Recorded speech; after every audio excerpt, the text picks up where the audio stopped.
नमस्कार, मैं हूं मृत्युंजय कुमार झा। शाम के 5:30 बज चुके हैं और अगले आधे घंटे तक कमोडिटी मार्केट पर आपके सवालों का सबसे बड़ा मंच तैयार है। अगर आपने कमोडिटी में ट्रेड किया है या फिर नया ट्रेड करना चाहते हैं, जानना चाहते हैं कि आपके लिए कहां पर कमाई के मौके बनेंगे, तो आप सवाल पूछिए। नंबर आप नोट कर लें 02223001634। इसके अलावा आप 02223001635 पर भी अपना सवाल पूछ सकते हैं। और आज की चर्चा में हमारे साथ तीन खास मेहमान जुड़ रहे हैं। रवि दिवरा हैं कुंवरजी ग्रुप के, अजय केडिया हैं केडिया कमोडिटी के, और AK सिंह साहब हैं वाइस चांसलर हैं रानी लक्ष्मीबाई एग्रीकल्चर यूनिवर्सिटी के, झांसी से हमारे साथ जुड़ रहे हैं। आप सभी का बहुत बहुत स्वागत है। सबसे पहले बात करते हैं मक्के की, क्योंकि मक्के पर आज कृषि सचिव का ये बयान आया है कि मक्के का उत्पादन बढ़ाना होगा और 5 साल में 4.5 करोड़ टन के स्तर पर मक्के के उत्पादन को ले जाना होगा, तभी हम मक्के के मामले में मजबूती से अपनी स्थिति बना सकते हैं। लेकिन क्या ये मुमकिन है और क्या चैलेंजेज हैं, ये बता, चूंकि वैज्ञानिक हैं सिंह साहब, तो वो डिटेल में हमें बताएंगे। सिंह साहब, मुमकिन है कि हम 5 साल में 4.5 करोड़ टन के आंकड़ों पर पहुंच जाएं मेज के उत्पादन में? हाँ, पहले तो नमस्कार सबको। और जो आंकड़े कृषि सचिव ने बताए हैं वो कोई ऐसे आंकड़े हैं कि जो हम अचीव नहीं कर सकते हैं, ऐसा नहीं है। क्योंकि जो हमारे पास आंकड़े हैं 2012-13 में 222 लाख टन हम पैदावार करते थे, और 2012-13 में 222 लाख टन, और आज 22-23 में जो प्रोजेक्शन है वो लगभग 346 लाख टन का है। तो 3.5 करोड़ टन तो उत्पादन 22-23 में ही हम कर रहे हैं। तो अगले 5 साल में जरूर ही हम उम्मीद करते हैं कि मक्के में 4.5 करोड़ टन जैसा उत्पादन का लक्ष्य रखा गया वो पहुंचा जा सकता है। क्योंकि जो उत्पादन जो हम प्राप्त कर रहे हैं अभी, जो प्रोडक्टिविटी है प्रति हेक्टेयर, लगभग 3 टन प्रति हेक्टेयर हम पैदावार प्राप्त कर पा रहे हैं, जबकि पोटेंशियल 5 टन 6 टन प्रति हेक्टेयर की है मक्के की। और मक्के में अच्छाई ये है कि तीनों सीजन में ही कर सकते हैं, चाहे जायद में करें, खरीफ में करें या रबी में करें। इसको टेम्परेचर से और सनलाइट से ज़्यादा इस फसल पे असर नहीं पड़ता है, इसलिए एडवांटेज है। और इंडिया में तीनों ही सीजन में इस क्रॉप को कर सकते हैं। वैरायटीज भी आ गई हैं जो कि 80 से 90 दिन में हो जाती हैं और 6 टन पैदावार देती हैं। तो बहुत सारी अपार संभावनाएं हैं मक्के में। और अभी बहुत सारा ऐसा क्षेत्र है जिसमें मक्के में हम काम नहीं कर पाए हैं, जैसे कि प्रोसेसिंग का एरिया ही है। केवल 7% इसका प्रोसेसिंग हम कर रहे हैं, प्रोसेस फूड का, और ओवरऑल फूड में भी केवल 13% जा रहा है। ज़्यादा ये पोल्ट्री फीड में जा रहा है, कैटिल फीड में जा रहा है, स्टार्च में जा रहा है। पोल्ट्री फीड में तो 47% है, कैटिल फीड में 13% है, स्टार्च में 14% है। एक्सपोर्ट भी कुछ कर रहे हैं हम 6%। तो इसमें अपार संभावनाएं मक्के में, और इसको किया जाना चाहिए, खास करके तब जबकि ये कहा जा रहा है कि जमीन का जलस्तर नीचे जा रहा है, बारिश भी कम हो रही है। तो खरीफ के मौसम में मक्के की खेती का एरिया बढ़ सकता है। हरियाणा पंजाब ने इसकी शुरुआत की है, जहाँ पर प्रायः धान की खेती होती थी। तो ये संभावनाएं हैं और राज्य सरकारें आगे आ रही हैं अपने कार्यक्रम के साथ, और मुझे पूरी उम्मीद है कि मक्के का क्षेत्रफल बढ़ सकता है, प्रोडक्टिविटी बढ़ सकती है। बिहार का ही जो राज्य का औसत है, खास करके रबी मक्के का, वो 5 टन से अधिक का है प्रति हेक्टेयर का। तो एक राज्य, जब बिहार जैसा राज्य इतना कर रहा है रबी में, दूसरे राज्य भी यदि आगे आते हैं जो प्रोडक्टिविटी 3 टन प्रति हेक्टेयर है और 5 टन यदि हम लेके जाते हैं, तो निश्चित रूप से 3.5 करोड़ टन से हम 4.5 करोड़ टन का जो लक्ष्य रखा है कृषि सचिव ने, वो प्राप्त कर सकते हैं। अच्छा, इसमें कोई दो राय नहीं जी। ओके, तो आप कह रहे हैं कि इसमें कोई दो राय नहीं है, ये लक्ष्य हम प्राप्त कर सकते हैं और हमारे यहाँ पोटेंशियल है। अच्छा सर, स्टेट वाइज अगर मैं आपसे पूछूं, चूंकि अभी कई सारे राज्य ऐसे हैं जहां पर मक्के की खेती नहीं हो पा रही है, तो क्या जो मक्के की खेती है उसका दायरा आप बढ़ता हुआ देख रहे हैं? क्या दायरा बढ़ने की क्षमता है, या जो ट्रेडिशनल स्टेट हैं जहां अभी इस वक्त खेती हो रही है, बिहार है, कर्नाटक है या कुछ और राज्य हैं, वहीं तक सीमित रहेगी, वहीं पर उत्पादन बढ़ सकता है, ऐसा है क्या? नहीं, जैसे मैंने अभी आपसे कहा कि धान प्रायः हरियाणा और पंजाब में उगाया जाता है। राज्य सरकारें इंसेंटिव लेकर के आई हैं, प्रोक्योरमेंट की पॉलिसी भी जैसे राइस और व्हीट में है वैसा करने का उन्होंने मन बनाया, और कुछ परसेंटेज एरिया उसमें उन्होंने कहा है। राज्य सरकार इस तरह से भी आ रही हैं कि एक सब्स्टिट्यूट क्रॉप हो सकती है राइस के लिए बहुत सारे क्षेत्रफल में, और राइस का उत्पादन भी हम ज्यादा कर रहे हैं, तो कुछ एरिया में राइस को, इस क्रॉप को सब्स्टिट्यूट कर सकते हैं, खास करके जहाँ पे जलस्तर कम हो रहा है। दूसरा जो राज्य है जैसे मध्य प्रदेश है, कर्नाटक है, महाराष्ट्र है, राजस्थान है, यूपी है, ये ज्यादातर एरिया में इनके यहाँ इन राज्यों में खेती मक्के की होती है। तो इन राज्यों में भी अभी बहुत सारी संभावनाएं हैं, इस मक्के को बढ़ा सकते हैं।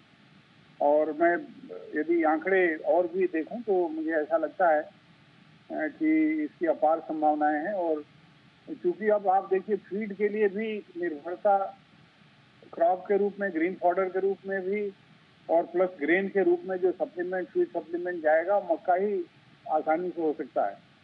और आजकल हाइड्रोपोनिक्स में भी मक्के की लोग खेती करने लगे हैं, जिसमें कि फॉडर के लिए ग्रो करते हैं और हर एक वीक का साइकिल है, उसको ग्रो करके तो ऑटोमेटिक आप कह सकते हैं ऑटोमेटाइज फॉडर प्रोडक्शन लोग कर सकते हैं मक्के का, और इस तरह से भी इसका क्षेत्रफल बढ़ेगा। लेकिन उत्पादन की जहाँ तक बात है, उत्पादन की बहुत संभावना है। अभी मैं यही कह रहा हूँ कि प्रोडक्टिविटी के लक्ष्य हम नहीं प्राप्त कर पाए।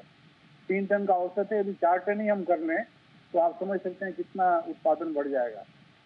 तो मैं देखता हूँ कि जो राज्य सरकारें जहाँ पर भी पिछड़ा है, उन राज्यों में भी और संभावनाएं बढ़ सकती हैं। और दूसरा जो राज्य कर रहे हैं वहाँ पर भी अभी अपार संभावना है।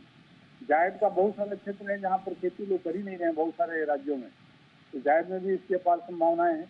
बुंदेलखंड जैसे क्षेत्र हैं, शुष्क इलाके हैं, गर्मी के मौसम में कोई भी फसल लोग नहीं लगाते, बरसात का मौसम भी खाली रहती है फसल, तो उसमें मक्का एक अच्छा सब्स्टिट्यूट है और इसको लाया जा सकता है। ठीक है, ठीक है। तो सर आप एक वैज्ञानिक ये कह रहे हैं कि हाँ, ये बिल्कुल मुमकिन है कि हम 4.5 करोड़ टन के आंकड़ों तक पहुंच जाए। हमारे यहाँ पर्याप्त क्षमता है मक्का उत्पादन बढ़ाने की। बहुत शुक्रिया सर आपका हमारे साथ जुड़ने के लिए और डिटेल में मेज़ के प्रोडक्शन पर बात करने के लिए कि कितना पोटेंशियल इंडिया में है। लेकिन अब रुक करते हैं दूसरी खबर का। दूसरी खबर ये है कि चीनी उत्पादन में लगातार कमी की खबरें आ रही हैं। पिछला अनुमान आया था इस माह का, उसमें 3% उत्पादन कम बताया गया था। अब जो आया है उसमें 6% की कमी बताई गई है। 15 अप्रैल तक 328.7 लाख टन चीनी का उत्पादन हुआ है, जो कि पिछले साल के मुकाबले 6% कम है। अब सवाल ये है कि क्या ये आंकड़ा आगे और घटेगा? क्या सिचुएशन बन रहा है? महाराष्ट्र को लेकर चिंता ज़्यादा है। तो महाराष्ट्र में जो चीनी की खेती को बड़ा क्लोजली ट्रैक करते हैं राहिल शेख साहब, आइस्टा के all India sugar trade association के वाइस चेयरमैन हैं। राहिल जी, बहुत बहुत स्वागत है आपका। क्या सिचुएशन है ग्राउंड पे सर? ये 6% तक ही सीमित रहेगा या इसमें कुछ और कमी देख रहे हैं आप? सर, जहाँ तक आइस्टा का अनुमान था, अगर आप जनवरी में याद करें तो हमने 32.90 के करीब मिलियन टन के करीब हमारा अनुमान लगाया था, जिसमें हम पकड़ रहे थे कि महाराष्ट्र जो है वो 11.3, 11.4 तक करेगा। महाराष्ट्र में एग्रीकल्चरल यील्ड कम होने की वजह से ये उत्पादन जो है वो मैक्सिमम 10.5 के ऊपर जाता नहीं दिख रहा है। अच्छा। तो कर्नाटक आप ले लीजिए तो 5.5 के करीब कर्नाटक भी ऑलमोस्ट समझता दिख रहा है। खाली जो प्रोडक्शन की अभी जहां से हमारे को गेन मिलेगी वो सिर्फ और सिर्फ उत्तर प्रदेश है। अच्छा। और उत्तर प्रदेश ने अभी तक के 9.7 मिलियन टन बनाया है और हमारा अनुमान है कि वो 10.5 तक करेगा या 10.60 तक करेगा। तो जो है हमारे पास में यहाँ से एडिशन होने के लिए अराउंड 8 से 9 लाख टन यूपी से आना है और 3 से 4 लाख टन जो रेस्ट ऑफ द कंट्री है, जैसे कि तमिलनाडु। आपके हिसाब से कितना कम हो रहा है ओवरऑल प्रोडक्शन? सर, अभी ओवरऑल प्रोडक्शन आप पकड़ के चलिए 32.20 के करीब तक बैठेगा सर। परसेंटेज टर्म में बताइए, लास्ट ईयर के मुकाबले कितना कम? लास्ट ईयर हमारा 36.3 के करीब था, तो ये साल अराउंड 3.5 पौने 4 मिलियन की घट है। अराउंड 8 से 9% की माइनस रहेगा। अच्छा, 8 से 9%। इसमें कह रहा है 6%। आपका नाम है आइस्टा, आइस्टा को रिप्रेजेंट करते हैं, तो आपको आहिस्ता आहिस्ता कम करना चाहिए आंकड़ा। ये तो एकाएक आपने 9% कर दिया है। सर, जनरली देखिए हमारा अनुमान पहले से ही कम था। अगर आप दूसरों के तुलना करेंगे तो वो लोग 34 पे थे, कुछ 34.5 पे थे। अच्छा। तभी भी हम 32.90 और 33 के लगभग थे। अच्छा। तो रेंज तो वेरिएशन में रहेगा सर। अभी अनुमान लगाना एक एस्टिमेट होता है और जब हार्ड नंबर्स आते हैं तो आप अपने आप को उस तरीके से चेंज भी करते हैं। अभी आपका और अनुमान आएगा? सर, अभी हमारा तो ऑलमोस्ट फ्रीज है कि हम 32.20, 32.30 पे हमारे अपने आप को फ्रीज ही कर रहे हैं। कुछ तो बढ़िए सर, बड़ा कम लग रहा है 32। सर, बिकॉज यूपी के अलावा और कहीं से प्रोडक्शन आना नहीं है। महाराष्ट्र में 2 फैक्ट्री काम कर रही है। अच्छा। कर्नाटक का एक स्पेशल सीजन आएगा तो वहां से 1.5 लाख टन का एडिशन हो जाएगा। तो क्या लगता है, मतलब डिमांड के मुकाबले ठीक ठाक सप्लाई है या कुछ दिक्कत, टाइटनेस रहेगा डिमांड सप्लाई? डिमांड और सप्लाई का अगर आप एसएनडी देखेंगे तो 60 लाख का ओपनिंग स्टॉक है हमारे हिसाब से और 322 लाख का उत्पादन, 27.5 का 275 लाख का कंजम्पशन हम ले लेंगे, 61.5 के करीब एक्सपोर्ट होगा, तो 5 मिलियन के करीब 4.85 5 मिलियन के करीब बचेगा सर यहाँ हिंदुस्तान में स्टॉक। तो 5 मिलियन टन बचेगा तो फिर दिक्कत तो नहीं होनी चाहिए। 5 मिलियन टन अगर है हमारे पास, मान लीजिए क्लोजिंग स्टॉक बचेगा, तो फिर तो दाम नहीं बढ़ने चाहिए राहुल जी। तो प्राइजेस देखिए, तो अगर आप लास्ट ईयर से तुलना करो तो प्राइजेस तो अभी भी काफी कम है। लास्ट ईयर हमारे प्राइजेस जो थे 36-37 रुपया थे महाराष्ट्र, आज 33-34 का रेंज है, तो लास्ट ईयर की तुलना में तो काफी कम है आज भी प्राइसिंग। और मेरा अनुमान है कि मतलब ये ऑफ सीजन में जनरली प्राइसेस थोड़ा टेंड करते हैं ऊपर की तरफ जाने के लिए। पर आज वर्ल्ड मार्केट से आप तुलना करेंगे तो वर्ल्ड मार्केट में आज रिफाइंड शुगर का दाम 55,000 रुपए टन है, लो क्वालिटी वाइट का दाम 51,000 रुपए टन है। और हमारे यहाँ पे 33 से 34 रुपया है और यूपी 36 से 37 रुपया है। अच्छा, हाँ, ये वर्ल्ड प्राइस की आपने बात की, एक डेटा भी बड़ा अच्छा आज रिलीज हुआ है आप लोगों की तरफ से ही कि ग्लोबल मार्केट में चीनी के दाम किस देश में कितने हैं। तो हमारे यहाँ तो मतलब आधे डॉलर के आसपास है, डॉलर में ये बताया गया है ना, 0.55 डॉलर है ना। और आप देखिए कि चाइना में तो 1.89 डॉलर, जापान में 1.85 डॉलर है ना, और सब जगह मतलब इंडिया से ज़्यादा ही है। सिर्फ पाकिस्तान में प्रोडक्शन भी उन सबसे हाई है और सबसे कम शुगर के भी दाम है अगर आप कंपेयर करें। तो आप क्या चाहते हैं, दाम बढ़ जाए? नहीं, चाहते नहीं है कि दाम बढ़े, दाम तो ऐसे क्या चाहते हैं, दाम घटे? सप्लाई ड्रिवन है सर, दाम बढ़ाना चाहते हैं? हमारे यहाँ पे तो पर्याप्त स्टॉक है तो उसी में रहेंगे सर। दाम बढ़ाना नहीं चाहते हैं तो घटाना चाहते हैं सर? नहीं, आई थिंक ये फेयर प्राइसेस है सर, जहाँ पे कॉस्ट ऑफ प्रोडक्शन को भी मीट करना जरूरी है। और अगर आगे में हमको सेल्फ आत्मनिर्भर रहना है कि गन्ने का उत्पादन को बढ़ाना है, तो fair and remunerative prices farmer को भी मिलने चाहिए और मिलर को भी एक अच्छा भाव मिलना चाहिए। तो मिलर को मिल रहा है सर अच्छा भाव? ये भाव मिलर के लिए अच्छा है? ये भाव मिलर के लिए अच्छा भाव है? नहीं सर, मेरे हिसाब से यहाँ से अभी भी 2 रुपए का इजाफा होना जरूरी है ताकि वो कॉस्ट ऑफ प्रोडक्शन को मीट करे। क्योंकि पहले 6 महीना जो है, जो हार्वेस्ट के 4-5 महीने निकले, उसमें बाजार 31 और 32 में उन्होंने माल बेचा है। तो कॉस्ट ऑफ प्रोडक्शन से नीचे बेचा है सर उसका। ठीक है, चलिए, बहुत शुक्रिया राहिल जी आपका हमारे साथ जुड़ने के लिए और डिटेल में चीनी मार्केट पर बात करने के लिए कि क्या सिचुएशन आगे के लिए बन रहा है। बहुत शुक्रिया आपका। चलिए आगे बढ़ते हैं, अब बात करते हैं कि आज शाम के लिए आपको क्या करना है। रवि दियोरा हमारे साथ हैं, अजय केडिया हमारे साथ हैं। अजय जी, सोने और चांदी में इस वक्त अगर आपसे पूछा जाए कि क्या ट्रेड लें, क्योंकि आप देखिए कि कल मार्केट नीचे आया और कल 60,000 के नीचे गोल्ड आ गया था, चांदी 75,000 के नीचे। आज मार्केट उस लेवल से ऊपर है लेकिन स्पीड बहुत तेज नहीं है। क्या ट्रेड आप देख रहे हैं, क्या करना चाहिए सोने में और चांदी में? वेरी गुड इवनिंग मित्र जी। डेफिनेटली अगर देखा जाए तो पिछले शुक्रवार को जो हमने डेटा देखा उसके बाद और सोमवार को हमने जो गिरावट देखी वो कंटिन्यू होते हुए दिखाई दे रही है। एज ऑफ नाउ मुझे लगता है कि इंटरनेशनल में 2020 के नीचे जब तक ट्रेड कर रहा है, कहीं ना कहीं गुंजाइश है प्राइसेस 1970 तक का लेवल दिखा सकता है। डोमेस्टिक मार्केट में मुझे लगता है कि करंट लेवल से या 60,450 से बेच के चलना चाहिए। 60,750 का स्टॉप लॉस रहेगा। प्राइसेस 59,900 तक का लेवल दिखा सकता है। तो ट्रेंड थोड़ा सा मुझे लगता है कि नेगेटिव ही रहेगा। Long term view definitely factors को देखिए पॉजिटिव, बट ये अब तक ट्रेंड नेगेटिव दिखाई दे रहा है। ठीक है, तो ट्रेंड आपको अभी नेगेटिव दिख रहा है, आपको भी नेगेटिव दिख रहा है रवि जी?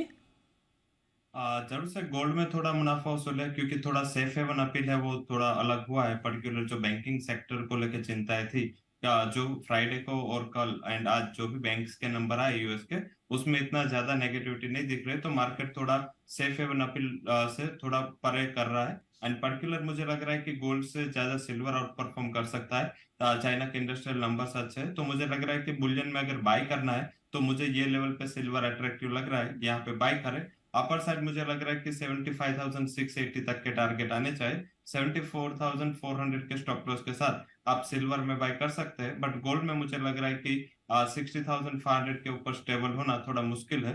ऊपर के लेवल पे वहां पे मुनाफा वसूली का प्रेशर आगे होगा और डाउन साइड 60,000 तक के लेवल देखने को मिल सकते हैं। ठीक है, तो ये राय आपकी हो गई बुलियन मार्केट पर। आगे बढ़ते हैं, बात करते हैं क्रूड की। कच्चा तेल नीचे है लेकिन गिरावट बहुत ज्यादा नहीं है, 6,600 के नीचे मार्केट ट्रेड कर रहा है, 33 रुपए नीचे है। क्या करें क्रूड में अजय जी आज? देखिए, कच्चे तेल में ब्रॉडर प्राइस रेंज की बात करें तो 6500 से 6800 के बीच में ही रहेगा। जिस ढंग से ओपेक ने प्रोडक्शन कट था, एक बड़ी रैली के बाद मार्केट अपने आप को एडजस्ट करता हुआ दिखाई दे रहा है। तो टाइमिंग मुझे लगता है एक प्रॉफिट बुकिंग या थोड़ा पुल बैक पॉसिबल है।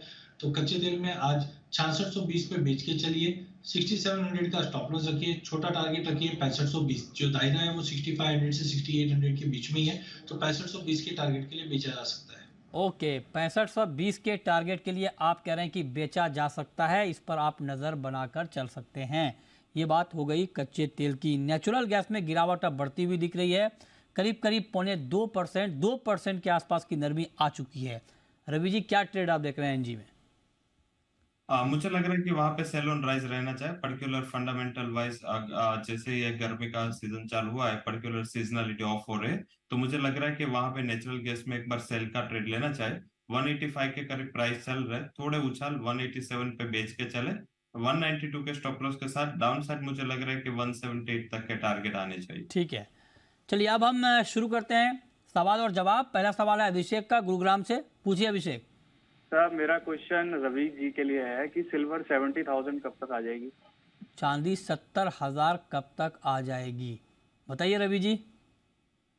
प्राइसेस तो है, आना जाना रहेगा, बट मुझे लग रहा है कि नियर टर्म में 70,000 का एक अच्छा बेस है। अगर आपको डिप पे बाय करना है तो मुझे लग रहा है कि 70,000 का वेट ना करें, 72,000 के करीब मुझे लग रहा है कि एक आध महीना आप रुके। थोड़ा फेड मीटिंग के बाद मुनाफा वसूली का प्रेशर मैं एक्सपेक्ट कर रहा हूँ। 5 तारीख को फेड मीटिंग है, उसके बाद थोड़ा वहां पे प्रॉफिट बुकिंग ट्रिगर हो सकता है। तो वो पार्ट पे आपको 70,000 तक के प्राइसेस में ओवरऑल देखने को मिल सकते हैं, बट वहां पे बाय का कॉल ले लेने चाहिए। इंटरनेशनल प्राइसेस में 24-20 का एक अहम सपोर्ट है, मुझे नहीं लग रहा है कि वो सपोर्ट ब्रेक होना चाहिए। तो डोमेस्टिक प्राइसेस अगर 72 के करीब मिलता है तो वहां पे एक बार मेरे हिसाब से बाय कर लेना चाहिए। ठीक है, ओके। नेक्स्ट कॉलर प्रवीण है हिसार से। पूछिए प्रवीण जी। नमस्कार। नमस्कार, पूछिए। सर, मेरा केडिया जी से सवाल है, गोल्ड में पोजिशनल बाय किस रेट पे करें, कहाँ तक नीचे आ सकता है ये? गोल्ड में पोजिशनल बाय किस रेट पे करें, कहाँ तक नीचे आ सकता है? अच्छा, बताइए केडिया जी। देखिए, गोल्ड में हमने देखा है कि प्राइजेस 2050-60 के करीब गया जरूर था, बट पिछला हाई तोड़ नहीं पा रहा है, और जो बड़े इवेंट थे वो ऑलमोस्ट कंप्लीट हो चुके हैं। तो अगले 15-20 दिन मुझे लगता है प्राइजेस में एक पुल बैक आ सकता है। जो डोमेस्टिक मार्केट में 58,500 तक का लेवल मुझे लगता है, इंटरनेशनल में लगभग 1920-30 तक का एक लेवल मिल सकता है, वहां पे रिव्यू करके वापस बाइंग करना चाहिए। ईयर एंड तक के जो टारगेट हमने 65,000 के रखे हैं वो इंटैक्ट है, बट 58,500 तक का ये वेट कर सकते हैं। ठीक है, 58,500 तक का इंतज़ार आपको अजय जी करने के लिए कह रहे हैं, आप वहां तक वेट कर सकते हैं। चलिए आगे बढ़ते हैं और रुक करेंगे, कुछ और कॉलर का कुछ और सवाल हम लेंगे, लेकिन उससे पहले अजय जी, ग्वार पर मैं आपसे पूछना चाहता हूँ। ग्वार का मार्केट मतलब बड़ा ही फंसता हुआ दिख रहा है, तेज़ी आती है लेकिन उस तरह की तेज़ी नहीं है और ना गिरावट आ रही है। क्या व्यू बन रहा है? 5600 के ऊपर हालांकि मार्केट टिक रहा है लगातार। देखिए, जैसे मैंने पहले भी कहा था कि 5550 से 5850 का जो ब्रॉडर रेंज है, या 5500 से 6000 का जो रेंज है वो इंटैक्ट रहेगा, नो डाउट। कल के सेशन में एक अपडेट जरूर आई कि सेल की जो प्रोडक्शन है यूएस में, उसको बढ़ाने की बात हो रही है। तो वो अब, जैसे मैंने पहले भी कहा था कि अप्रैल मई के आसपास इस पर क्लैरिटी मिलती जाएगी। तो अगर यूएस में ये प्रोडक्शन बढ़ता है तो कहीं ना कहीं गवारगम को इसका बेनिफिट मिलता हुआ दिखाई देगा। मौसम का जो ट्रिगर है वो भी मुझे लगता है मई में ही ट्रिगर होगा। तो अनलेस एंड अनटिल मार्केट 5500 के नीचे वीकली क्लोज नहीं देता है, कोई थ्रेट ऐसा दिखाई नहीं दे रहा है। अपसाइड का ब्रेकआउट जरूर दिखाई दे रहा है, जो 5850 से 6000 का लेवल तोड़कर 6400-6500 का लेवल दिखेगा। बट बिफोर दैट दो फंडामेंटल ट्रिगर, चाहे हम ऑयल एंड गैस की तरफ से या मानसून की तरफ से बले, तो वो आना जरूरी है। तो ओवरऑल मुझे लगता है कंसोलिडेशन फेज में ही है, बट ब्रेकआउट जो आएगा वो अपसाइड का ज्यादा लाइकली है आता हुआ दिखाई। ठीक है, okay. Next collar KP Jain साहब हैं, कल्याण से हैं। पूछिए जैन साहब। सर, गोल्ड आज बाइंग किया जाए या सेल किया जाए? अच्छा रवि जी, 60,400 के आसपास का भाव है। बिल्कुल, अगर मैं आपसे पूछूं कि ताज़ा भाव पर खरीदें या बेचें तो आप क्या सुझाव देंगे? अभी बेचना चाहिए, मुझे लग रहा है कि 60,780 के स्टॉप लॉस के साथ ये करंट रेंज पे आप बेच सकते हैं। डाउन साइड एक बार मुझे लग रहा है कि 60,000 तक के लेवल आने चाहिए। तो मुझे लग रहा है जैसे यूएस ओपन होगा, थोड़ा मुनाफा वसूली का ट्रिगर वहां पे अभी बन रहा है। पर्टिकुलर जो डॉलर इंडेक्स में आज नरमी, इस हिसाब से प्राइसेस में तेजी है, बट मुझे सस्टेनेबल नहीं दिख रही। ठीक है, नेक्स्ट कॉलर रुपेश हैं गुजरात से। पूछिए रुपेश जी। हेलो जी, पूछें। गुड इवनिंग सर, मुझे सिल्वर पे पूछना है कि सिल्वर अगर यहाँ से क्या लेवल तक अभी ऊपर जा सकता है या फिर नीचे जा सकता है सर? यहाँ से किस लेवल तक ऊपर जा सकता है या नीचे जा सकता है चांदी, बताइए अजय जी।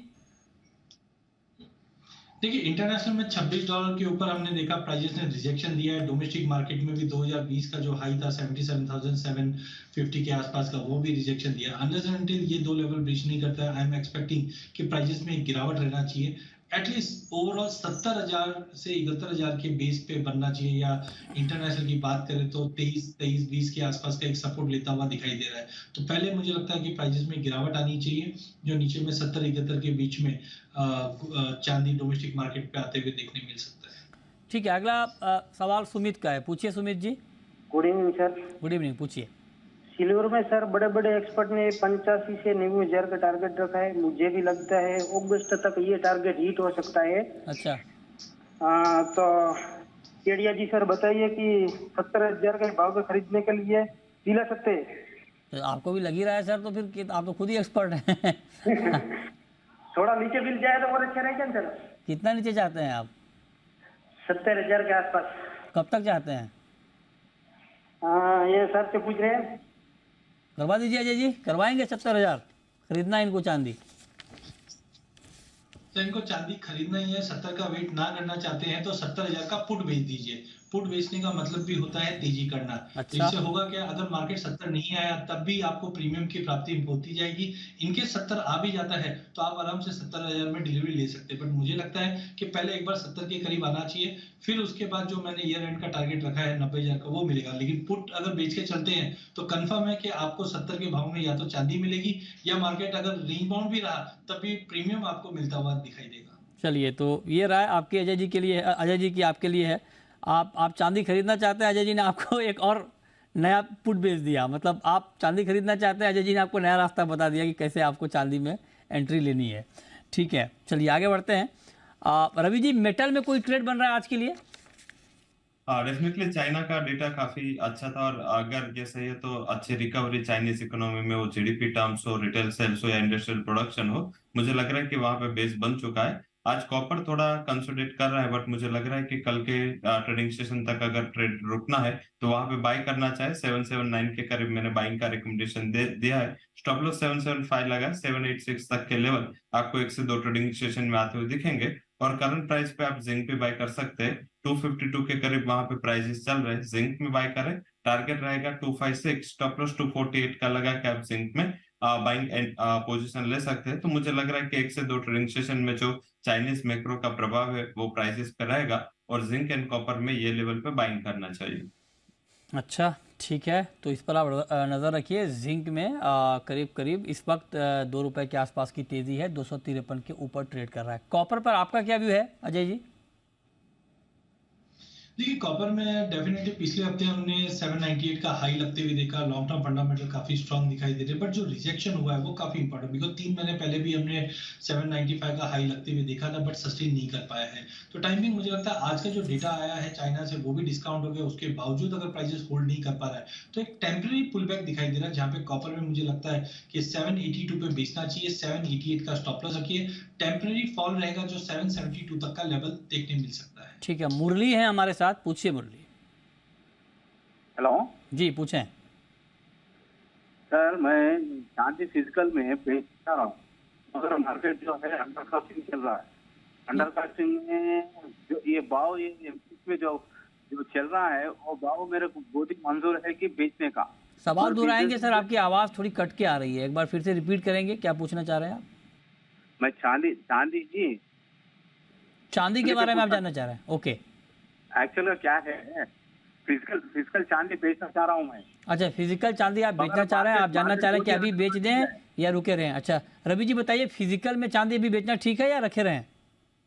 जरूर से क्वेश्चन आपका वही था पर्टिकुलर, क्योंकि चांदी में बैकवर्डेशन चल रहा है, स्पोर्ट में प्राइसेस नीचे चल रहे हैं, तो शायद ये रेट पे बेचना चाहते हो। बट मुझे लग रहा है कि अगर आपके डिलीवरी मार्क सिल्वर ने इन पर्टिकुलर अभी वॉल्ट में नहीं है तो आपको ये डिलीवरी आप वहां पे कर नहीं सकते। बट मुझे लग रहा है कि एक्सपायरी तक रुके, ये डिफरेंस मुझे लग रहा है क्लोज होगा। अभी स्पोर्ट में 71-70,000 ही प्राइसेस चल रहा है। अगर वहां पे 73-74 तक के प्राइसेस मिलते हैं तो वहां पे आप बेच सकते हैं। मुझे लग रहा है कि नियर टू एक्सपायरी ये जो डिफरेंस बढ़ा है 5,000 का जो बैकवर्डेशन है वो क्लोज होगा करीबन 2,000 तक। तो मुझे लग रहा है कि अभी बेचे ना, रुके 74 तक प्राइसेस मिल जाए स्पोर्ट में तो वहां पे आप अभी बेच के निकल सकते हैं, ज्यादा रुकना नहीं है, क्योंकि अगर प्राइसेस 80 भी गए तो भी मुझे लग रहा है कि स्पोर्ट में बैकवर्डेशन बना रहेगा। ठीक है, दीपक है हमारे साथ, पूछिए Deepak ji. Sir cotton oil के पर करंट रेट पर बाय करना चाहिए सेल, और फिजिकल में इसमें 200 रुपीज का डिफरेंस चल रहा है सर। कॉटन पर क्या व्यू है आपका अजय जी, क्या लगता है अभी आपको कॉटन का प्राइस? कॉटन में हमने देखा है जो भी एसोसिएशंस है इनके जो रिवीजन डाउनसाइड हो रहे हैं ये कहीं ना कहीं प्राइजेस को सपोर्ट कर सकते हैं, बट डिमांड कंसर्न थोड़ा सा बना हुआ है। नो डाउट इंटरनेशनल में 80 सेंट के ऊपर प्राइजेस अच्छे से होल्ड कर रहे हैं, और डोमेस्टिक में भी मुझे लगता है प्राइजेस कहीं ना कहीं 62,000 का कॉटन कैंडी जो M6 पे है वो बेस बनाता हुआ दिखाई दे रहा है। तो टाइमिंग मुझे लगता है मार्केट में एक स्टेडीनेस रहेगा, बट मई के बाद हम कॉटन में एक अच्छा खासा जंप वापस देख सकते हैं, जो ऑलरेडी CI ने भी कहा है कि 70,000 तक का लेवल दिखा सकता है। तो आई थिंक अभी महीना भर प्राइजेस एक दायरे में जरूर रहेंगे, but slowly and steadily prices 62 से 65-66 की तरफ मूव करते हुए दिखाई देंगे। तो डाउनसाइड काफी लिमिटेड है एज ऑफ नाउ। ठीक है, शुक्रिया अजय जी आपका, रवि जी आपका जुड़ने के लिए, बताने के लिए कहाँ पर कमाई के मौके बनेंगे।